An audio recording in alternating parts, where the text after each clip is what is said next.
Last వీడియోలో నేను quinoa ఎలా చేయాలో చెప్తానని చెప్పా కదా. ఇది కిన్వా.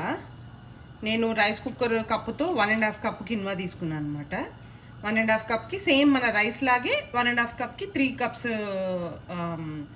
నీళ్ళు పోసుకోవాలి. దీంట్లో ఒక హాఫ్ స్పూన్ నేను సాల్ట్ వేస్తాను, నాకు ఎందుకంటే చప్పగా అనిపిస్తుంది. ఒక ఇంత స్పూన్ సాల్ట్, తర్వాత ఒక 2 డ్రాప్స్ ఆయిల్ వేస్తే అది కొద్దిగా విడివిడిగా అవుతుంది అనమాట. దానికోసమని ఆయిల్ వేస్తా.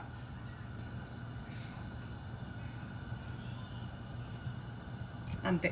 దీన్ని మామూలు మన అట్టేసిన రైస్ అలా పెడతాం, అలాగా ఎక్కువ పొంగకుండా ఒకసారి పొంగగానే దాన్ని తగ్గించేసేయాలన్నమాట. మూత పెట్టేసి దగ్గరికి అయిపోయినాక మనము మూత పెట్టేసి సిమ్లో వదిలేయడమే. వాటర్ అంతా అబ్జర్వ్ అయిపోయింది కదా. ఇంకా చిన్న చిన్న కొద్దిగా వాటర్ లాంటిది ఏమైనా ఉన్నా ఇదంతా స్క్వీజ్ చేసేసుకుంటుంది. ఓకే, దానికి మనము సిమ్లో మూత పెట్టేసి ఆ వాటర్ అంతా అబ్జర్వ్ అయిపోయే వరకు వదిలేసి తర్వాత దింపేసుకోవటమే.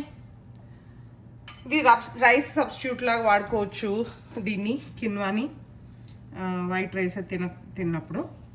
Okay, thanks for watching. ఇదిగోండి మీ కిన్వా మంచిగా పువ్వులాగా పొడి పొడిగా వచ్చేసింది, చూసారా?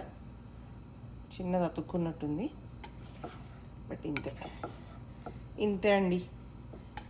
యమ్మీ యమ్మీ. ఇప్పుడు దీన్ని మంచిగా మనం మామూలుగా రైస్ ఎలా తింటారో అలాగే తినడమే, అంతే. ఇంకా మామూలు పప్పు కర్రీ, చికెన్ కర్రీ, సాంబారు, ఏది మీరు ఏది తింటారో అదే దాంతో తింటే చాలా యమ్మీ యమ్మీగా ఉంటుంది.